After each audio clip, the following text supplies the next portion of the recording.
مثالیں دی جاتی ہے، وہاں تاج محل کا نام ضرور ذہن میں آتا ہے۔ بھارت کے شہر آگرہ میں موجود اس عظیم شاہکار تاج محل کو مغل بادشاہ شاہ جہاں نے اپنی پسندیدہ بیوی ممتاز کی یاد میں بنایا تھا۔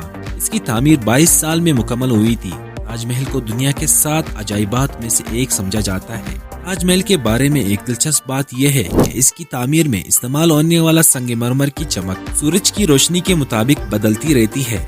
صبح سویرے جب سورج مشرق سے طلوع ہوتا ہے، تاج محل کا رنگ گلابی ہو جاتا ہے۔ دوپہر کے وقت جب سورج اپنے عروج پر ہوتا ہے تو تاج محل کا رنگ سفید ہو جاتا ہے۔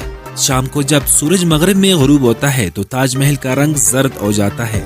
تاج محل کی یہ چمک اس کی تعمیر میں استعمال ہونے والے سنگ مرمر کی ایک خاص قسم کی وجہ سے ہے، جو سورج کی روشنی کو جذب کرتا ہے اور اسے واپس ریفلیکٹ کرتا ہے۔ تاج محل کی یہ تبدیلی کے رنگ کے دلچسپ نظارے سیاحوں کو اپنی طرف متوجہ کرتے ہیں۔ شطرنج کا